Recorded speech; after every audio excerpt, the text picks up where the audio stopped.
Hello everyone, तो स्वागत है आप सबका एनवी एग्जाम प्रेप चैनल के ऊपर। आज मैं लेके आया हूँ आपके लिए मेडिकल सर्जिकल नर्सिंग जो है, ठीक है, उसके कुछ most repeated multiple choice question जो है एमसीक्यू जो होते हैं वो लेके आया हूँ, जो हेल्प करेंगे आपको नर्सिंग कॉम्पिटिटिव एग्जाम जो होते हैं, जैसे नोसेट का है, आरआरबी, केजीएमयू इत्यादि के अंदर।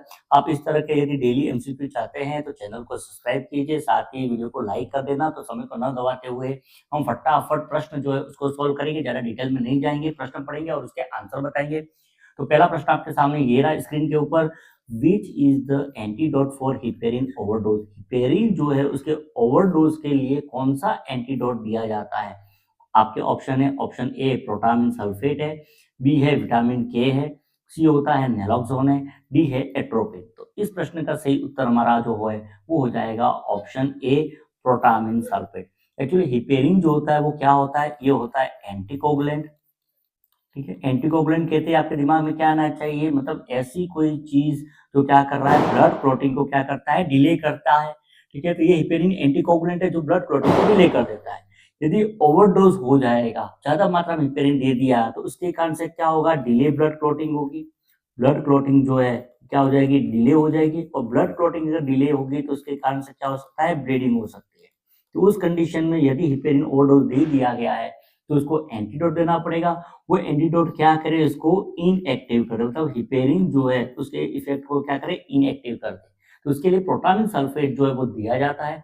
रहे ऑप्शन जो है हमारा, जैसे विटामिन के है, तो ये भी क्या है, एक प्रकार का कोगुलेट होता है, ठीक है।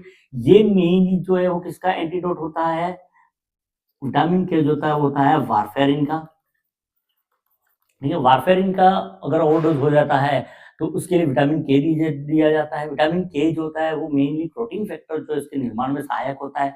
नेलोक्सोन दिया गया है, तो नेलोक्सोन जो होता है वो एंटीडोट जो होता है, ठीक है, वो होता है ओपियोइड का। ओपियोइड जो है मेनली जैसे कि मॉर्फिन जो है, तो उसका एंटीडोट नेलोक्सोन होता है। जबकि एट्रोपिन जो होता है वो होता ऑर्गेनोफॉस्फोरस पॉइजनिंग जो होता है,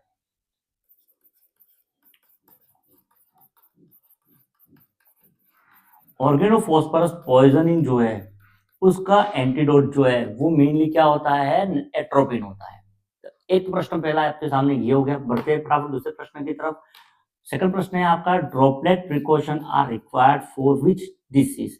तो ड्रॉपलेट प्रिकॉशन जो होता है वो निम्न में से किस बीमारी जो है उसके प्रिवेंशन या उसके रोकथाम के लिए आवश्यक होता है? आपका ऑप्शन है ए ट्यूबरकुलोसिस के अंदर, बी होता है मीजल्स के अंदर, सी होता है मम्स के अंदर और डी होता है टिटेनस के अंदर। तो ड्रॉपलेट प्रिकॉशन का मतलब क्या होता है, ड्रॉपलेट इन्फेक्शन जो होता है, मेन ड्रॉपलेट इन्फेक्शन। और ड्रॉपलेट इन्फेक्शन किसको कहेंगे हम, पेशेंट जब क्या करता है, छींकता है, खांसता है या बोलता है, ठीक है, तो उसके मुंह से क्या निकलते हैं, एयर जो है, एयर, उसके कण निकलते हैं, उसको ही कहते हैं हम ड्रॉपलेट न्यूक्लियाई कहते हैं। और उसके अंदर क्या होता है, मेनली वायरस होते हैं या बैक्टीरिया होते हैं, इन्फेक्टेड एजेंट होता है, उसको ड्रॉपलेट न्यूक्लियाई कहते हैं। यदि ड्रॉपलेट न्यूक्लियाई जो है उसकी साइज जो है, ठीक है, वो 5 माइक्रोन, ध्यान रखना है, यहाँ पर ध्यान देना, 5 माइक्रोन जो है उससे क्या है, ज्यादा है, बड़ा है। 5 माइक्रोन से ज्यादा है, बड़ा है, तो इसका मतलब वो क्या होगा कि ज्यादा दूर तक स्प्रेड नहीं होगा। ज्यादा दूर क्या होगा, स्प्रेड नहीं होगा। ज्यादा दूर स्प्रेड नहीं होगा तो वो क्या होगा, विद इन कुछ फीट जो होता है, मीटर जो होता है, उस एरिया के अंदर क्या होगा, स्प्रेड होगा। तो उस कंडीशन के अंदर क्या होगा, इसको आवश्यक होगा ड्रॉपलेट प्रिकॉशन की। ड्रॉपलेट प्रिकॉशन की आवश्यकता होती है, जैसे कि मास्क पहनना है, ठीक है, तो मेनली मास्क पहनना जो होता है वो ड्रॉपलेट प्रिकॉशन के अंतर्गत आता है। जबकि दूसरा जो होता है वो होता है, यदि 5 माइक्रोन से यदि कम है साइज, 5 माइक्रोन से क्या है, उसकी साइज कम है, 5 माइक्रोन से कम होने पर ये क्या होगा, हवा में तैरेगा, ठीक है, फ्लोट होगा और तैरेगा, फ्लोटिंग इन एयर। और एयर में जब ये तैरेगा तो ये क्या होगा, दूसरी जगह पर भी चला जाएगा, मतलब डिस्टेंस में जाएगा। ये कौन सा हो जाएगा, एयरबोर्न हो जाएगा। फिर कौन सा हो जाएगा, एयरबोर्न। तो उस कंडीशन उसको चाहिए एयरबोर्न प्रिकॉशन, एयरबोर्न प्रिकॉशन की आवश्यकता पड़ती है। तो क्लियर हो गया आपके सामने, ड्रॉपलेट इन्फेक्शन का मतलब होता है droplet nuclei. Droplet nuclei patient के रेस्पिरेटरी ट्रैक्ट के द्वारा निकलने वाला होता है, जिसमें माइक्रो ऑर्गेनिज्म जो है प्रेजेंट होते हैं। यहाँ जो ऑप्शन दिए गए आपने उसमें अगर अपन देखते हैं तो ड्रॉपलेट प्रिकॉशन जो इसकी आवश्यकता जो है वो मम्स जो है उसके अंदर होती है, मम्स इन्फेक्शन के अंदर, ठीक है। तो उसमें मेन ये क्यों होती है, क्योंकि ये ड्रॉपलेट इन्फेक्शन के द्वारा फैलता है, ड्रॉपलेट इन्फेक्शन के द्वारा फैलता है उसके कारण। बाकी ट्यूबरकुलोसिस और मीजल्स इन दोनों के अंदर क्या होता है, इसके 5 माइक्रोन से कम होते हैं, इसलिए इसको जो आवश्यकता होती है वो एयरबोर्न प्रिकॉशन की आवश्यकता होती है, ठीक है। जबकि टिटेनस जो होता है वो कंटामिनेटेड आर्टिकल या कंटामिनेटेड सॉइल से होता है, तो उसके कारण से इसको स्टैंडर्ड प्रिकॉशन जो है उसकी आवश्यकता होती है। तो आई होप आपको समझ में आ गया होगा इस प्रश्न उत्तर के मम्स जो रहेगा हमारा उसके लिए ड्रॉपलेट प्रिकॉशन की आवश्यकता होती है। बढ़ते अगले तीसरे प्रश्न की तरफ हम फटाफट। Barrel shaped chest is commonly seen in. Barrel shaped chest जो होता है, बैरल मतलब किस प्रकार का चेस्ट हमारा, ड्रम की तरह छाती जो होती है वो किस बीमारी में दिखाई देती है, ए निमोनिया के अंदर, बी ट्यूबरकुलोसिस के अंदर, सी एम्फाइसीमा के अंदर, डी पल्मोनरी एडिमा के अंदर। तो इस प्रश्न का सही उत्तर जो है वो क्या हो जाएगा, बैरल शेप्ड चेस्ट कब कहेंगे, ठीक है। नॉर्मली चेस्ट हमारा कैसा होता है, ई शेप का होता है, ठीक है, जिसका एंटीरियर पोस्टीरियर क्या हो जाएगा, एंटीरियर पोस्टीरियर डायमीटर हो जाएगा, ठीक है। यदि किसी कारण से एंटीरियर पोस्टीरियर डायमीटर जो होता है इंक्रीज होता है तो उस कंडीशन में क्या होगा, चेस्ट इस प्रकार का हो जाएगा, मतलब क्या होगा, increase AP diameter, anterior posterior diameter जो होता है वो हमारा क्या हो रहा है, यहाँ पर इंक्रीज हो रहा है, बढ़ रहा है। अब एंटीरियर पोस्टीरियर डायमीटर जो हो रहा है वो इंक्रीज हो रहा है, उसका कारण क्या हो सकता है कि इसके अंदर जो लंग्स जो होते हैं, ठीक है, लंग्स जो होते हैं वो क्या हो जाए, हाइपर इन्फ्लेशन हो जाए लंग्स के अंदर, तो क्या हो जाए, due to hyperinflation, hyperinflation हो जाए, मतलब लंग्स जो है वो हवा से क्या हो जाता है, बढ़ जाता है, जैसे गुब्बारा हवा से बढ़ रहा है वैसे लंग्स हवा से बढ़ जाते हैं उस समय। और लंग्स हवा से कब भर जाएंगे, जब क्या होगा, एयर जो होती है, एयर क्या हो जाए, ट्रैप्ड हो जाए, अंदर एयर जो होती है वो ट्रैप्ड हो जाए, फंस जाए, एयर फंस जाती है उस कंडीशन में। और एयर कब फंसेगी, जब एल्विलाई जो होती है, एल्विलाई, ठीक है, वो क्या हो जाए, डिस्टेंड हो जाए, एल्विलाई के अंदर क्या हो जाए, डिस्टेंशन हो जाए या एल्विलर सैक डैमेज हो जाए। और एल्विलाई जो होती है स्मॉल, इसके अंदर सैक जो होता है एल्विलर सैक, उसकी वाल जो होती है या इलास्टिक टिश्यू क्या हो जाए, खराब हो जाए, उसके कारण से एल्विलाई जो होती है वो डिस्टेंड हो जाएगी। डिस्टेंड होने पर लंग्स जो होगा वो रिकॉइल नहीं हो पाएगा, रिकॉइल नहीं होने के कारण से एयर बाहर नहीं निकलेगी, उस कंडीशन में लंग्स में हाइपर इन्फ्लेशन हो जाएगा। और हाइपर इन्फ्लेशन के कारण से एंटीरियर पोस्टीरियर डायमीटर जो होता है वो हमारा क्या होगा, इंक्रीज होगा, बढ़ जाएगा। परमानेंट इस कंडीशन जो होती है, ठीक है, वो होती है एम्फाइसीमा के अंदर, उसको कहते हैं एम्फाइसीमा के अंदर। तो एम्फाइसीमा जो है वो इसका सही प्रश्न का उत्तर हो जाएगा कि एम्फाइसीमा में क्या होता है, एल्विलाई जो होती है उसका एबनॉर्मल रूप से डिस्टेंशन हो जाता है, फैल जाती है एल्विलाई, और वो एल्विलाई फैलने के कारण से अंदर एयर ट्रैप हो जाती है, और एयर फंसने के कारण से लंग्स हाइपर इन्फ्लेशन हो जाता है, लंग्स फूल जाते हैं हवा से, जिससे लंग्स जो है या चेस्ट का एंटीरियर पोस्टीरियर डायमीटर जो होता है वो क्या होगा, बढ़ जाएगा, उसी को बैरल शेप्ड चेस्ट कहा जाता है। तो इस प्रश्न का उत्तर हमारा सी होगा। बढ़ते हैं फटाफट अगले प्रश्न की तरफ। Question number 4, which type of shock is caused bye severe allergic reaction. Severe allergic reaction की कंडीशन में किस प्रकार का शॉक जो होता है वो दिखाई देता है, ठीक है, या होता है, ठीक।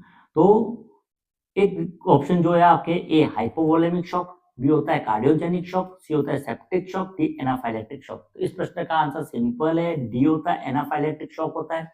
एक्चुअली सीवियर एलर्जिक रिएक्शन जो होती है, एलर्जिक रिएक्शन के अंदर क्या होता है, type first hyper sensitivity reaction होती है, हाइपर सेंसिटिविटी रिएक्शन होती है, ठीक है, और उसके कारण से बनते हैं आईजीई, और ये आईजीई जो होता है उसके कारण से क्या होता है, एक्सटेंसिव वेसोडाइलेशन होता है, ब्लड वेसल जो होती है वो क्या हो जाती है, डायलेट हो जाती है, ब्लड वेसल्स डायलेट हो जाती है, ठीक है, फूल जाती है, और ब्लड वेसल्स डायलेट हो जाती है, उसके कारण से क्या होता है, ब्लड फ्लो जो होता है टिश्यू को वो क्या हो जाएगा, रिड्यूस हो जाएगा फ्लो, और ब्लड फ्लो रिड्यूस होने के कारण से किसमें चला जाएगा, वो शॉक के अंदर चला जाएगा, ठीक है, उसको कहा जाता है एनाफाइलेक्टिक शॉक, उसी को कहते हैं हम एनाफाइलेक्टिक शॉक कहते हैं। ये एक प्रकार का डिस्ट्रीब्यूटिव शॉक है, डिस्ट्रीब्यूटिव शॉक होता है, डिस्ट्रीब्यूटिव शॉक का एक टाइप होता है।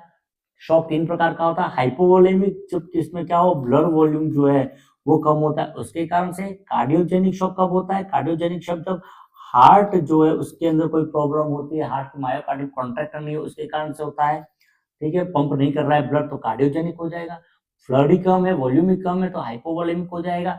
और यदि ब्लड वेसल्स में किसी प्रकार का डायलेटेशन होता है, चाहे वो इन्फेक्शन के कारण से हो तो सेप्टिक शॉक है, या एनाफाइलेटिक रिएक्शन के कारण से हो, या कोई और कारण से होता है तो वो पूरा हो जाएगा डिस्ट्रीब्यूटिव शॉक हो जाएगा। तो ये 3 प्रकार के मेनली हमारे क्या होते हैं बॉडी में शॉक होते हैं।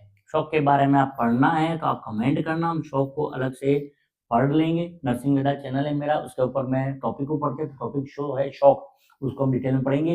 इस चैनल के ऊपर में स्पेसिफिक एमसीक्यू जो होते हैं आपके मल्टीपल चॉइस क्वेश्चन, उसको सॉल्व करेंगे। ठीक है, वीडियो अच्छा लगा तो लाइक कर देना, लाइक के आधार पर मैं अगला वीडियो जो है वो भी बनाऊंगा। बढ़ते हैं अगले प्रश्न की तरफ। 5वां प्रश्न, which electrolyte imbalance is most commonly associated with muscles weakness.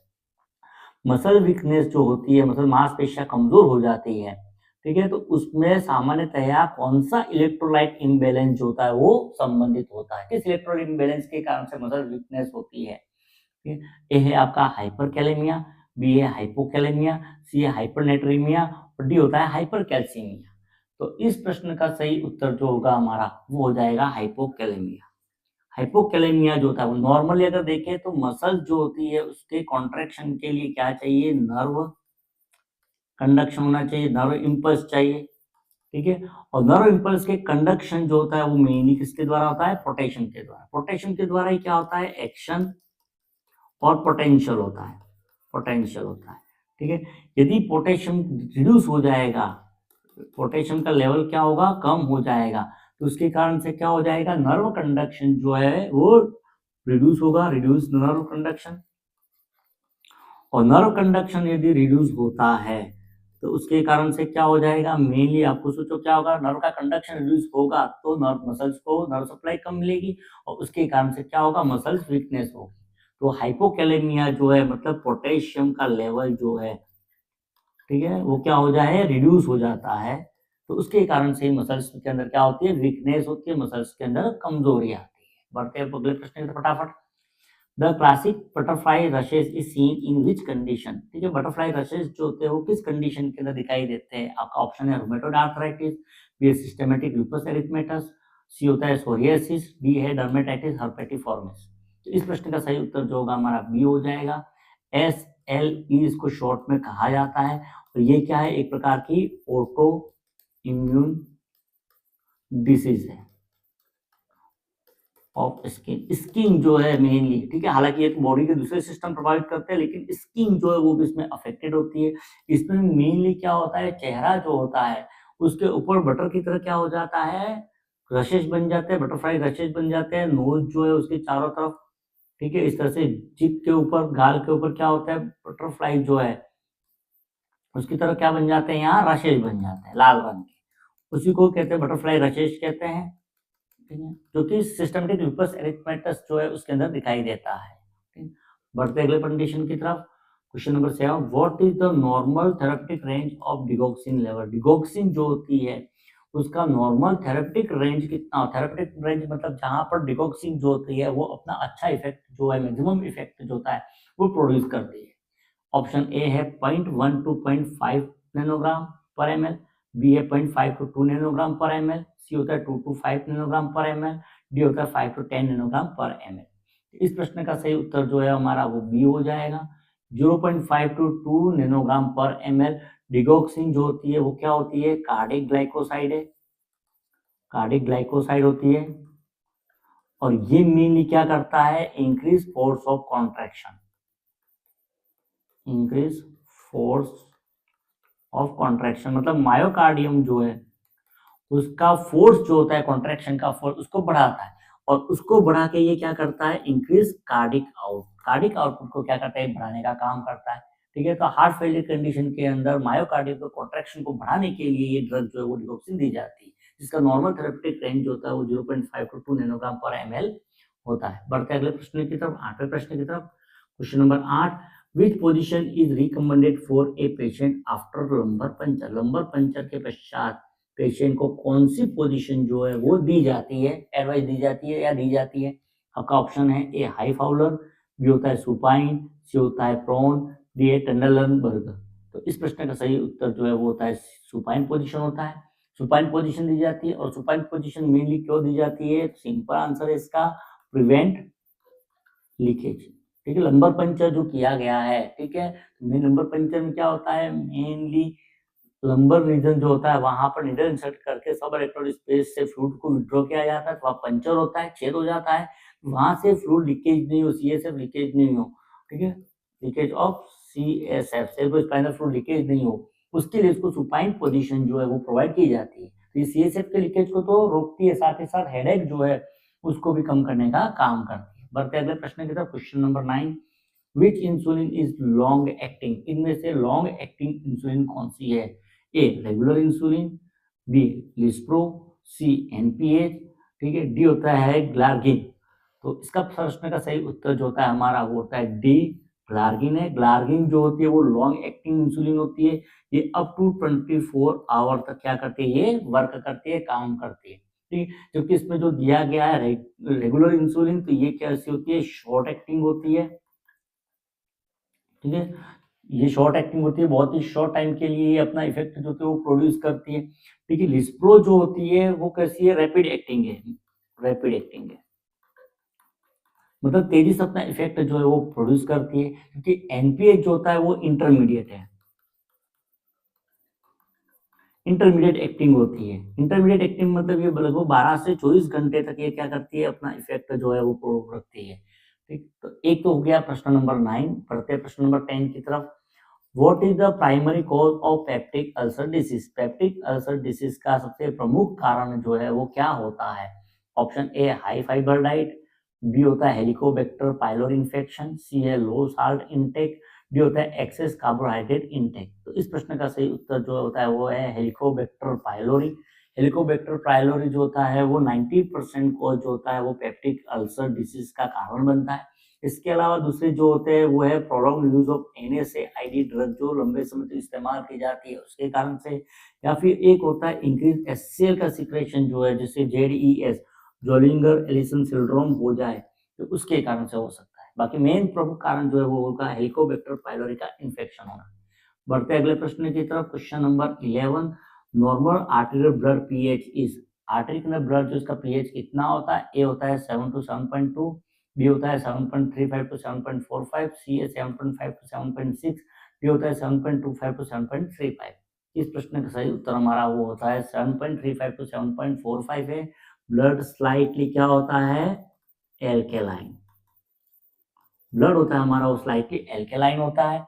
बढ़ते अगले प्रश्न की तरफ, question number 12, which type of burn involve the epidermis and part of dermis with blister, ठीक है, मतलब किस प्रकार के बर्न के अंदर एपिडर्मिस और साथ ही साथ डर्मिस का कुछ पार्ट होता है वो इन्वॉल्व होता है, ठीक है, जल जाता है, और उसके साथ साथ में क्या बनते हैं, ब्लिस्टर। ब्लिस्टर का मतलब क्या होता है, फोफोले, पानी से भरे हुए फोफोले बनते हैं, ठीक है। वो कौन से प्रकार के बर्न के अंदर, option A first degree, B second degree burn, C third degree burn, D fourth degree burn. तो इस प्रश्न का सही उत्तर जो है हमारा वो होता है सेकंड डिग्री बर्न के अंदर। सेकंड डिग्री के अंदर याद रखना, फर्स्ट डिग्री बर्न जो होता है, फर्स्ट डिग्री, तो उसके अंदर एपिडर्मिस जो है,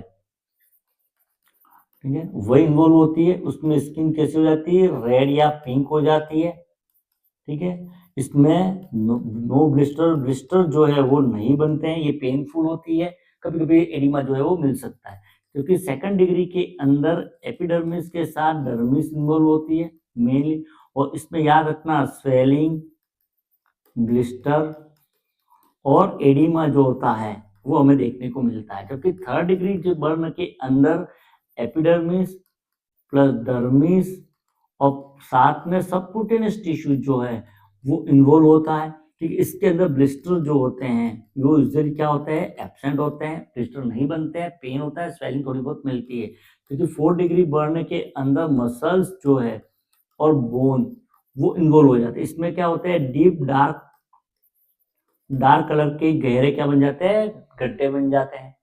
तो ये याद रखना है आपको। Question number 13, which drug is used as a first line treatment for hypertension, hypertension के उपचार के लिए इनमें में से कौन सी ड्रग फर्स्ट लाइन होती है, सबसे पहले ली जाती है, ए फ्रूसोमाइड, बी डिगॉक्सिन, सी नाइफिडिपाइन, डी हाइड्रोक्लोरथायाजाइड। तो हाइपरटेंशन के उपचार में सबसे पहले दी जाती है वो दी जाती है हाइड्रोक्लोरथायाजाइड। थायाजाइड जो होती है वो मेनली क्या होती है, डायूरेटिक होती है, ठीक है। ये मेनली क्या करती है, रिड्यूस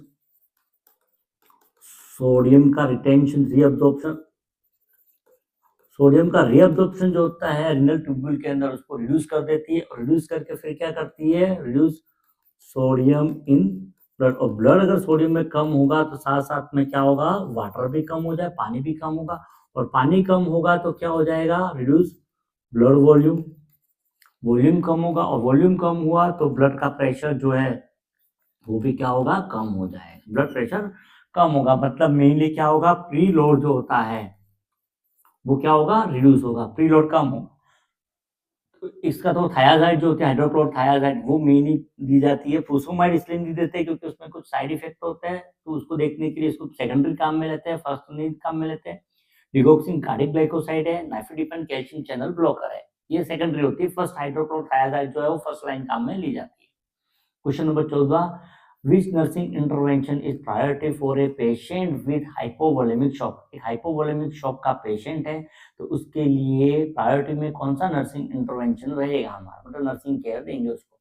ए है administrator IV fluid rapidly, B give oxygen therapy, C prepare for surgery, D provide pain relief. तो इस प्रश्न का आंसर बहुत ही सिंपल है, ऑप्शन ए रहेगा, administer ivy fluid rapidly. Mainly क्या हो रहा है, उसको हाइपोवोलेमिक शॉक में हो रहा है। हाइपोवोलेमिक के अंदर क्या होता है, सडन या सीवियर फ्लूइड डिप्लीशन होता है, फ्लूइड कम हो जाता है, और फ्लूइड कम होता है तो प्रायोरिटी क्या रहेगी यहाँ पर, फ्लूइड वॉल्यूम को बढ़ाना। फ्लूइड वॉल्यूम को क्या करना है, बढ़ाना है, और फ्लूइड वॉल्यूम बढ़ाने के लिए क्या करेंगे हम, आईवी फ्लूइड रैपिडली उसको दी जाती है, ठीक है। यदि सांस लेने में उसको परेशानी आ रही है तो उस समय ऑक्सीजन थेरेपी जो है स्टार्ट की जाती है। Question number 15, the most common site of pressure ulcer in bed ridden patient is. एक बेड रिडन पेशेंट जो है तो उसमें सबसे कॉमन साइट कौन सी होती है, प्रेशर अल्सर की, जिसको हम कहते हैं बेड सोर। बेड सोर होने की सबसे कॉमन साइट कौन सी है, ए है elbow, B heel, C shoulder, D occiput. Site तो सब भी है लेकिन उन सब में भी सबसे कॉमन होती है वो हील होती है। हील हील क्यों होती है, एक तो क्या होता है ये डिस्टल पार्ट में है, और सेकंड क्या होता है कि ब्लड फ्लो जो होता है, ब्लड फ्लो वो वहां पर क्या होता है, स्लो होता है, सर्कुलेशन स्लो होता है। स्लो सर्कुलेशन के कारण से वहां पर अल्सर होने की संभावना क्या होती है, ज्यादा होती है। बढ़ते प्रश्न number 16, the Glasgow coma scale GCS measure. Glasgow coma scale जो है वो क्या मेजर करता है, ऑप्शन ए है रेस्पिरेटरी स्टेटस, बी होता है न्यूरोलॉजिकल स्टेटस, सी कार्डिक फंक्शन, और डी होता है रीनल फंक्शन। तो जीसीएस जो होता है ग्लासगो कोमा स्केल वो करता है न्यूरोलॉजिकल स्टेटस जो उसको मेजर करता है। ग्लासगो कोमा स्केल के अंदर मेनली 3 कंपोनेंट होते हैं, एक होता है वो होता है आई ओपनिंग, सेकंड जो होता है वो होता है वर्बल रिस्पॉन्स, थर्ड जो होता है वो होता है मोटर रिस्पॉन्स। और इसके आधार पर फिर इसमें क्या होता है, उसको मार्किंग दी जाती है, ठीक है। नॉर्मल रेंज जो होती है, ठीक है, नॉर्मल मतलब एक तरह से डायग्नोस्टिक रेंज जो होती है, डायग्नोस्टिक रेंज जो होती है वो होती है 3 to 15। 3 to 15 इसकी क्या होती है, डायग्नोस्टिक रेंज होती है, ठीक है। और ये न्यूरोलॉजिकल स्टेटस जो होता है उसको क्या करता है, असेस करता है। न्यूरोलॉजिकल के अंदर मेनली ये लेवल ऑफ कॉन्शियसनेस जो होता है, लेवल ऑफ कॉन्शियसनेस उसको असेस करने का एक तरीका होता है, टूल होता है। Question number 17, the most common cause of upper GI bleeding is. Upper GI bleeding जो है, ठीक है, उसका सबसे मोस्ट कॉमन कॉज क्या है, A gastric carcinoma, B peptic ulcer disease, C oesophageal varices, D होते हैं मेलरी वेसिस टीयर। तो इसका सही उत्तर जो होगा वो हो जाएगा पेप्टिक अल्सर डिसीज। तो ये पेप्टिक अल्सर डिसीज जो है वो जीआई ब्लीडिंग का सबसे मोस्ट कॉमन कॉज होता है। लोअर के अंदर चले जाते हैं हम तो उसमें फिर कौन सी आ जाएगी, मेनली आपके ट्यूमर जो होता है वो, या दूसरा इंफ्लामेटरी कंडीशन जो है वो आ सकती है। अपर के अंदर पेप्टिक अल्सर डिसीज का मोस्ट कॉमन कोज हो जाएगा। प्रश्न नंबर 18, which type of anaemia is caused by vitamin B12 deficiency. Vitamin B12 deficiency के कारण से किस प्रकार का एनीमिया होता है, A microcytic anaemia, B normocytic anaemia, C macrocytic anaemia, D haemolytic anaemia. तो इसका सही उत्तर जो है वो क्या हो सकता है, विटामिन B12 जो होता है मेनली, ठीक है, वो किसमें हेल्प करता है, आरबीसी का जो फॉर्मेशन होता है, आरबीसी का फॉर्मेशन जो हो रहा है, ठीक है, किससे हो रहा है? स्टेम सेल से हो रहा है, ठीक है। उसमें भी क्या होता है? सेल डिवीजन होता है। तो सेल डिवीजन के दौरान डीएनए जो होता है उसका जो रिप्लिकेशन होता है, रिप्लिकेशन, उसमें क्या करता है? ये विटामिन बी 12 जो होता है वो हेल्प करता है। विटामिन बी 12 की यदि डेफिशिएंसी हो जाएगी तो डीएनए का रिप्लिकेशन जो है वो क्या हो जाएगा? डिले हो जाएगा। डिले होने के कारण से सेल डिवीजन का प्रोसेस जो है, सेल डिवीजन, वो क्या होगा? डिले होगा। और सेल डिवीजन का यदि डिले होता है तो उसके कारण से सेल की साइज जो है वो क्या हो जाएगी? लार्ज हो जाएगी, लार्ज साइज की सेल हो जाएगी। और उसके बाद जब सेल डिवाइड होगी, क्योंकि डीएनए का रेप्लिकेशन का प्रोसेस जो है वो डिले हो गया, तो उस चक्कर में क्या होगा? डीएनए सिंथेसिस डिले होने के कारण से सेल की साइज जो है वो क्या होगी? बढ़ जाएगी, बड़ी हो जाएगी। जब सेल की साइज बड़ी होगी तो जो नई सेल जो बनेगी वो क्या बनेगी? थोड़ी आकार में बड़ी बनेगी, मतलब आकार उनका क्या बढ़ेगा? बड़ा बनेगा, लार्ज बनेगा। लार्ज सेल बनेगी उसको कहेंगे हम मैक्रोसाइटिक, मैक्रोसाइटिक कहते हैं। लेकिन साथ ही साथ इसकी सेल मेम्ब्रेन जो होती है वो क्या होती है? फ्रेजाइल होती है, उसके कारण से इसका उम्र जो होती है वो क्या होती है? कम हो जाती है। ठीक है, उम्र इसकी कम हो जाती है और उसके कारण से ये क्या होती है? जल्दी से डेड हो जाती है और एनीमिया की संभावना बनती है।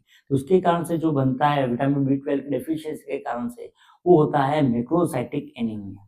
तो इस प्रश्न का सही उत्तर जो रहेगा हमारा विटामिन बी 12 डेफिशिएंसी के कारण से, वो है सी, मैक्रोसाइटिक एनीमिया। बढ़ते हैं फटाफट अगले प्रश्न की तरफ। Which acid base imbalance is seen in chronic obstructive pulmonary disease, COPD? COPD के अंदर कौन सा एसिड बेस इम्बैलेंस जो होता है वो कॉमनली दिखाई देता है? आपका ऑप्शन है A respiratory alkalosis, B respiratory acidosis, C metabolic alkalosis, D metabolic acidosis.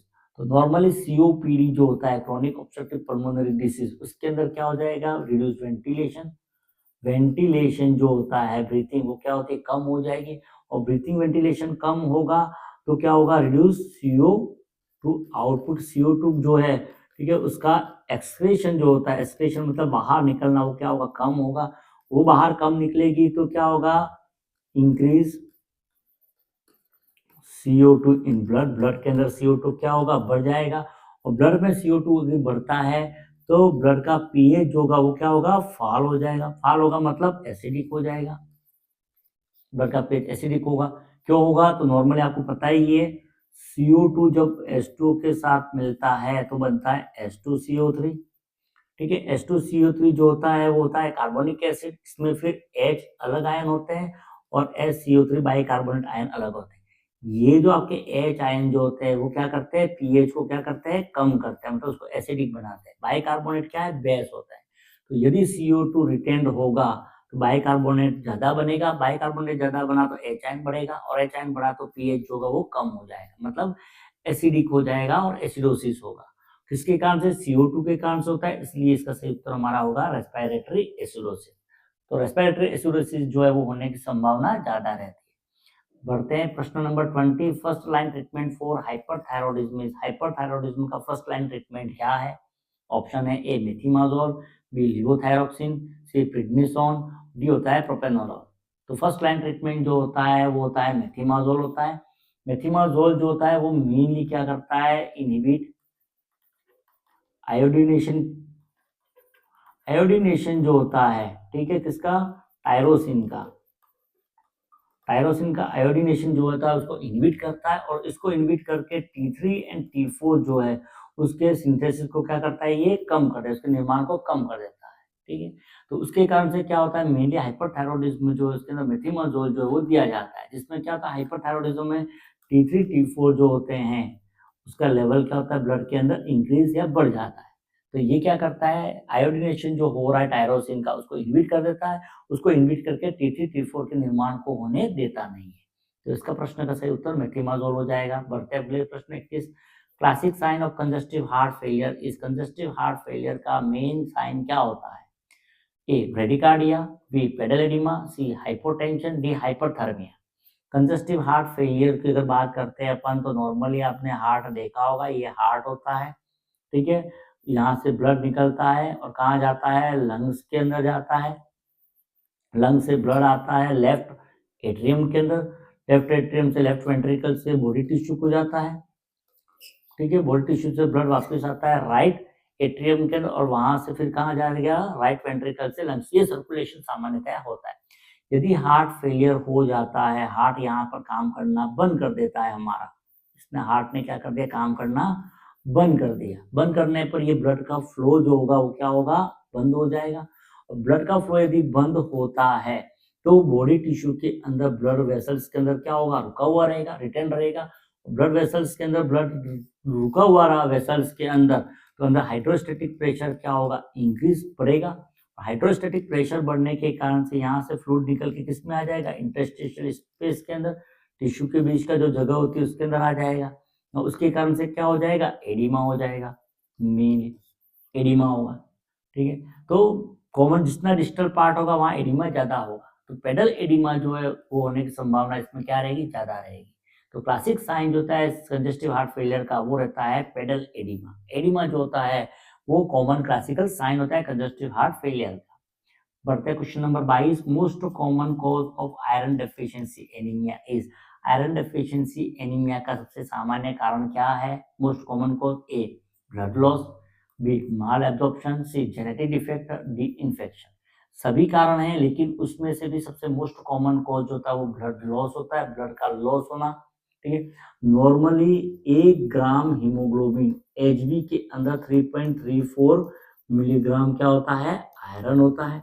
और एक तरह से देखा जाए तो 100 ml ब्लड के अंदर अगर आप कैलकुलेट करते हो, 100 ml ब्लड के अंदर कितना ग्राम होता है, 15 ग्राम क्या होता है, हीमोग्लोबिन होता है। इसका मतलब 100 ml ब्लड के अंदर कितना होगा, 50 मिलीग्राम आयरन होता है, आयरन। और यदि ब्लीडिंग होती है, ब्लीडिंग रक्तस्राव होता है, तो उसके कारण से किसका लॉस होता है, आरबीसी का लॉस होगा। आरबीसी का मतलब एचबी का लॉस होगा, एचबी का लॉस होगा तो आयरन का भी क्या होगा, लॉस होगा। ठीक है, और उसके कारण से आयरन डेफिशिएंसी एनीमिया जो वो हो जाएगा, तो ब्लड लॉस का मुख्य कारण होगा। बढ़ते अगले प्रश्न की तरफ, question number 23, which drug is used to treat moderate hyperkalemia. Moderate hyperkalemia के लिए निम्न में से कौन सी ड्रग काम में ली जाती है, A calcium gluconate, B sodium bicarbonate, C insulin with glucose, D है फुरोसमाइड। तो मॉडरेट हाइपरकैलेमिया के उपचार के अंदर मेनली काम में लेते हैं, वो लेते हैं insulin with glucose. Insulin glucose जो होता है वो मेनली क्या करता है, promote potassium uptake by cell. Cell जो है उसके द्वारा पोटेशियम, जिसके नॉर्मल ये मैंने सेल बना दिया। ठीक है, और पोटेशियम जो होता है वो मेनली कहाँ होता है, इंट्रासेल्युलर होता है, अंदर सेल्युलर होता है। तो ग्लूकोज और इंसुलिन जो होते हैं वो क्या करते हैं, यहाँ पर एक पंप होता है सोडियम पोटेशियम एटीपेज पंप होता है। ठीक है, अब यहाँ पर इंसुलिन जो होता है वो तो क्या करेगा कि इंसुलिन सेल मेम्ब्रेन की परमेबिलिटी को बढ़ा देगा, उसके कारण से जो ग्लूकोज जो होता है, ठीक है, वो ग्लूकोज क्या होगा, सेल के अंदर चला जाएगा, ग्लूकोज सेल के अंदर जाएगा। ग्लूकोज जो होता है वो क्या होता है, सेल के अंदर चला जाएगा, ग्लूकोज सेल के अंदर चला जाएगा। अब यही ग्लूकोज जो होता है, ठीक है, वो मेनली क्या करेगा, एटीपी बनाएगा, एनर्जी। यही एटीपी इस पंप जो है उसको हेल्प करेगी, इसके कारण से ये पंप जो होता है वो एक्टिवेट हो जाएगा। और ये पंप क्या करता है, सोडियम एटीपी पंप सोडियम को तो बाहर फ्लक्स करता है और पोटेशियम जो होता है आयन उसको क्या करेगा, अंदर पंप कर देगा। मतलब पोटेशियम एक्स्ट्रा सेल्युलर फ्लूइड जो होता है, ठीक है, वहां से कहाँ चला जाएगा, सेल के अंदर चला जाएगा, जिसके कारण से एक्स्ट्रा सेलुलर फ्लूइड के अंदर और ब्लड के अंदर पोटेशियम का लेवल क्या होगा, कम होगा, रिड्यूस होगा। मतलब हाइपरकैलेमिया जो है वो एक तरह से ट्रीट हो जाएगी। यदि सीवियर आता है यहाँ पर, सीवियर, तो सीवियर हाइपरकैलेमिया में क्या होता है, कार्डियोटॉक्सिक होता है, हार्ट को डैमेज कर सकता है। उस कंडीशन में क्या देते हैं, कैल्शियम ग्लूकोनेट। तो सीवियर में तो कैल्शियम ग्लूकोनेट रहेगा, बाद में उसके बाद इंसुलिन और वो ग्लूकोज देते हैं। यदि मॉडरेट है तो उस कंडीशन में इंसुलिन विद ग्लूकोज जो है वो दिया जाता है। अगला प्रश्न, question number 24, which nursing intervention is essential in prevention of hospital acquired infection. Hospital acquired infection जो होता है, हॉस्पिटल में होने वाले इन्फेक्शन जो है, संक्रमण, उसको रोकने के लिए कौन सा नर्सिंग इंटरवेंशन बहुत ही आवश्यक है, A early ambulation, B hand hygiene, C oxygen therapy, D bed rest. इसका तो आंख बंद करके आप कह सकते हो हैंड हाइजीन, हैंड वॉशिंग जो है या हैंड हाइजीन वो इसका सही उत्तर होगा। प्रश्न number 25, which condition is Contra indicated for liver biopsy, liver biopsy के लिए निम्न में से कौन सी स्थिति जो है कॉन्ट्रा इंडिकेटेड है जिसमें नहीं की जाती है? A hepatitis, B cirrhosis, C fatty liver, D coagulopathy. तो लिवर बायोप्सी जो है वो कोगुलोपैथी के अंदर नहीं की जाती है। ये कोगुलोपैथी मतलब कोई ब्लड क्लॉटिंग जो हो रहा है, क्लॉटिंग डिसऑर्डर है, उसको किसी प्रकार की बीमारी है, तो उस कंडीशन में क्या हो सकता है? ब्लीडिंग हो सकती है, अत्यधिक रक्तस्राव हो सकता है, डैमेज करने पर या बायोप्सी करने पर। तो उसके कारण से यदि कोगुलोपैथी है तो उस कंडीशन में लिवर बायोप्सी क्या होती है? कॉन्ट्राइंडिकेटेड होती है, उस समय नहीं की जाती है। ये था आज का हमारा आखिरी प्रश्न जो है वो देखने के लिए, ध्यान से सुनने के लिए थैंक यू। ठीक है? इस तरह से यदि आप एमसीक्यू चाहते हैं डेली तो चैनल को सब्सक्राइब कीजिए।